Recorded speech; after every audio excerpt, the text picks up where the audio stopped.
Que a paz de nosso Senhor e Salvador Jesus Cristo esteja na sua vida, na sua família. Estarei lendo um texto que se encontra em Atos, capítulo 5, versículo 3 e 4, que diz assim a palavra do Senhor. Disse então Pedro: Ananias, por que encheu Satanás o teu coração para que mentisses ao Espírito Santo e retivesses partes do preço da herdade? Guardando-a não ficava para ti? E vendida não estava em teu poder? Porque formaste este desígnio em teu coração? Não mentiste aos homens, mas a Deus. Por que será que algumas religiões, vamos dizer assim, dizem que o Espírito Santo não é uma pessoa, ele é uma força ativa? Mas repare que o texto diz no versículo 3 que Ananias mentiu ao Espírito Santo. E no versículo 4, Pedro, continuando dizendo, ele vai falar: não mentiste aos homens, mas a Deus. Então o Espírito Santo, ele não é uma força ativa, ele é uma pessoa. Ele sente, ele chora, ele entristece, ele tem sentimentos. E ele é Deus, porque o próprio texto também vai dizer que ele é Deus.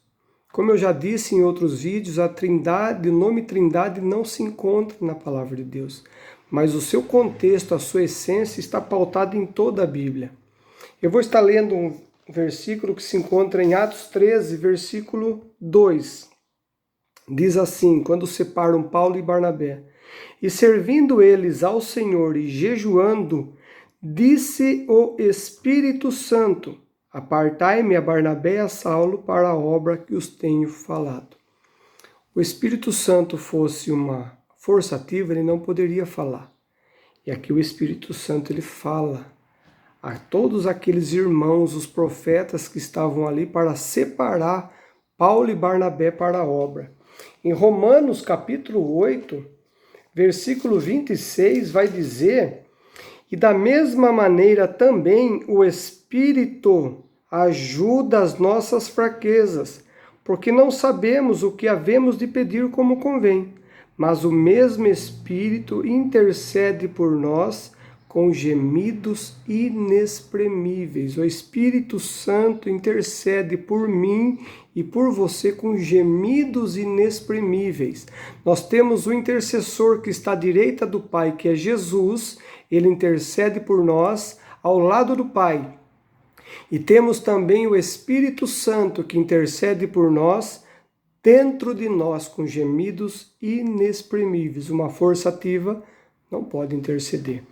Em Tiago, na carta de Tiago, capítulo 4, versículo 5, ele vai dizer assim para a igreja: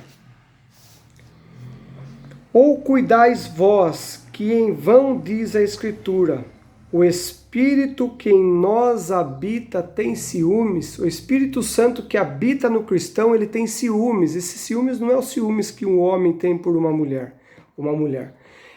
O Espírito aqui, os ciúmes do Espírito é zelo, é cuidado, é amor pelo cristão. Então, uma força ativa não pode ter ciúmes, não pode ter zelo. Em João, capítulo 16, versículo 13, vai dizer assim a palavra de Deus: mas Jesus dizendo: mas quando vier aquele Espírito da verdade, ele vos guiará em toda a verdade, porque não falará de si mesmo, mas dirá tudo o que tiver ouvido e vos anunciará o que há de vir. Veja quanta coisa que o Espírito Santo. Ele não vai falar de si mesmo, mas ele vai falar tudo o que ele tiver ouvido e vai anunciar o que há de vir. Quem que há de vir? Que é Jesus. Então veja, o Espírito da verdade. A palavra de Deus fala que Jesus é a verdade, o Pai é a verdade e é o Espírito da verdade, que é a verdade. Então o Pai, o Filho e o Espírito Santo é a verdade. O Espírito Santo não fosse uma pessoa, ele não ouviria, não anunciaria e nem guiava os cristãos em toda a verdade. Então fica aí para você. O Espírito Santo é uma pessoa, e é uma pessoa divina, que tem sentimentos, que chora, que intercede com gemidos, ele guia, ele fala, ele chora, ele tem ciúmes. Então o Espírito Santo é uma pessoa e é Deus. Ele faz parte da Trindade. Então fica aí explicado sobre o Espírito Santo, que poderia falar um monte de versículos lindos falando sobre o Espírito Santo. Então que Deus abençoe a sua vida, que Deus faça resplandecer a glória de Cristo do Evangelho na sua mente. Que Deus abençoe.